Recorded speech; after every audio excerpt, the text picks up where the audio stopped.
Hola amigos de endosruedas.com.co, siguiendo con las charlas de tecnología y ciclismo. En esta ocasión vamos a hablar de las 10 razones por las cuales se debe utilizar un potenciómetro para entrenar. La primera razón es eliminar las adivinanzas. Un entrenamiento que se haga por sensaciones, por ejemplo, no utilizando un potenciómetro, es muy subjetivo. Depende de la situación anímica del atleta, de su condición laboral, económica, familiar, personal, etc. Entonces, la sensación que puede tener el atleta es que entrenó muy duro o que está cansado de entrenar cuando en realidad es un tema anímico y no realmente de cansancio por el esfuerzo. El otro método, que es el entrenamiento por pulsaciones, es mejor que por sensaciones, pero también tiene factores distorsionantes, como son que las pulsaciones van disminuyendo en la medida en que la condición del atleta mejora, no solamente con el tiempo, sino con el entrenamiento. Pero para un día específico también hay distorsión, por las pulsaciones van subiendo a medida que avanza la sesión de entrenamiento, que se va calentando el atleta, pero luego a la larga también cuando se va deshidratando, porque las pulsaciones suben al deshidratarse el cuerpo. El otro factor es el inicio de alguna enfermedad, es decir, el atleta puede estar o el ciclista puede estar ya siendo atacado por un virus, pero todavía no tiene los síntomas, pero ya el virus empieza a producir aumentos en las pulsaciones. Entonces, el entrenamiento por pulsaciones no es exacto y preciso como debería ser para entrenar. Es con vatios que se logra el entrenamiento estructurado, que se pueden hacer las sesiones diarias en base a ciclos macro y ciclos microciclos o macrociclos, semanales, mensuales, trimestrales, diarios, etc. De manera que se vaya aumentando la carga sobre el cuerpo, sobre el organismo, y se vaya disminuyendo para ir haciendo la adaptación del organismo al entrenamiento, hacer fatiga, castigo y descanso para ir aumentando la condición del ciclista. La otra ventaja de usar un potenciómetro es identificar las fortalezas y debilidades.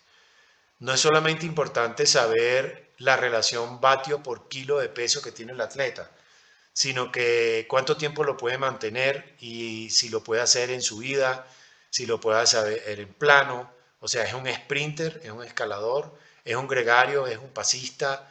Eso todo se puede determinar siempre y cuando se tenga la medición de potencia con equipos de potenciómetro. Para aquellos que trabajan y tienen el tiempo muy contado para entrenar, ya sea en la mañana, en la noche, de lunes a viernes, y pueden entrenar quizás un poco más los fines de semana, es importante aprovechar el tiempo al máximo. Y esto se hace siempre y cuando el ciclista tenga su FTP bien determinado y tenga unas sesiones de entrenamiento, aunque sean cortas, suficientemente intensas y productivas para que aproveche el tiempo al máximo, el poco tiempo que tiene. En los avances que se hacen durante los entrenamientos por días, semanas y meses se pueden analizar mejor cuando tienen un potenciómetro, porque hay aplicaciones, software, páginas como Training Peaks que ayudan a llevar este tracking, ya sea metros de ascensión, ya sea vatios movidos, intensidad del entrenamiento contra el umbral, eh, distancia recorrida, pulsaciones, etcétera. Entonces, la cantidad de data que se puede tomar de un potenciómetro es enorme y es muy útil para el entrenamiento y para las competencias. También es útil para determinar el ritmo de carrera, es decir, en una competencia de un día, la fatiga acumulada en un día o en una sesión de entrenamiento es importante para poder determinar en qué momento uno puede pelear por un sprint, por un premio de montaña o por una etapa. Y eso se hace conociendo y llevando control del Training Stress Score con el potenciómetro y con el ciclo computador. Cuando es de varias etapas la competencia, entonces se usa el Training Stress Balance, que es durante varios días la potencia va acumulando fatiga, el uso de potencia, entonces eso se puede ir haciendo tracking, haciendo seguimiento y saber hasta qué punto estamos frescos o no tan frescos para una competencia, para un momento específico. Por esta misma razón se puede planificar bien la carrera, se puede saber cuánto TSS tiene antes de un sprint, antes de un premio de montaña o antes de la meta. Se pueden hacer pruebas en base a datos, es decir, el atleta hace o el ciclista hace una prueba de FTP en un trayecto específico, siempre constantemente el mismo, para repetirlo mensual, bimensual o trimestralmente y ver el avance en la potencia que el ciclista va logrando. Eso se hace en base a datos, sencillamente. Independientemente de que se vaya llevando un tracking de las pulsaciones, de las sensaciones, del peso, de la relación peso-potencia, lo importante es los datos que se pueden sacar acumulados del potenciómetro y de las aplicaciones del ciclocomputador. Si el ciclista tiene toda esta información y tiene un plan de entrenamiento bien estructurado, eso es un factor importante para la motivación porque sabe hacia dónde va. Si no funciona bien algo, lo puede corregir y tiene data suficiente como para analizar y tomar decisión de cuál es el cambio en el entrenamiento que debe hacer. Y todo esto lo que hace es mantenerlo motivado, porque en la medida que un ciclista no tiene data suficiente y pone en práctica entrenamientos que no le dan resultado, queda subentrenado, sobreentrenado, etc., se desmotiva.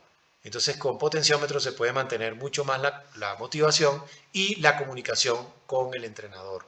Es decir, no es una conversación donde dice, hoy tuve sensaciones de que entrené bien, o las pulsaciones estaban alteradas por la humedad, por el frío, por una enfermedad. No, estos son vatios, punto. Esto no hay otra forma de compararse mejor y decirle al entrenador cómo se trabajó con la intensidad contra el umbral de vatios, el FTP y el TSS, el TSB, etc. Pero muy importante es cuándo recuperar. Con la medición de potencia en base al umbral se mide la fatiga. En base a la fatiga se planifican también los descansos, las recuperaciones. Ese balance fatiga-recuperación es lo que hace que vaya mejorando la condición física del ciclista. Es un arte mantener ese balance entre la fatiga y la recuperación para ir ganando poco a poco condición. Dos ejemplos que faltan, dos láminas nada más para explicar, con dos ejemplos que significa utilizar un potenciómetro para entrenar. Un torquímetro funciona parecido con una tuerca. Aprieta la tuerca demasiado y la daña. Si no, la deja suelta. Con un torquímetro se da en el punto clave. Lo mismo pasa con el potenciómetro. Se hace el esfuerzo al punto exacto, de manera de no subentrenar ni sobreentrenar al ciclista. Y el otro ejemplo interesante es cómo administrar la energía. El TSS, como les expliqué antes, es la energía del día. El TSB es la energía acumulada. En este caso puede ser una semana para una competencia por etapas. Entonces, si el TSS es como una caja de fósforo, usted va quemándola durante la competencia y usted verá cuándo guarda fósforos para un sprint o para un premio de montaña o para ganar la etapa al final o para ganar una competencia por etapas llevando la energía día a día bien medida. Estas son las razones y las ventajas de utilizar un potenciómetro para entrenar. Para nosotros en dosruedas.com.co la misión es ayudar al ciclista a descubrir, a desarrollar y a alcanzar su máximo potencial. Espero les haya gustado esta charla. Si tienen preguntas o sugerencias pueden escribirnos al WhatsApp 57-322-700-8267, por mail también, igual que la página en dosruedas.com.co. Y para ver videos como este, entrenamiento relacionado con potenciómetros, etc., pueden seguirnos en dosruedas.com.co en Instagram.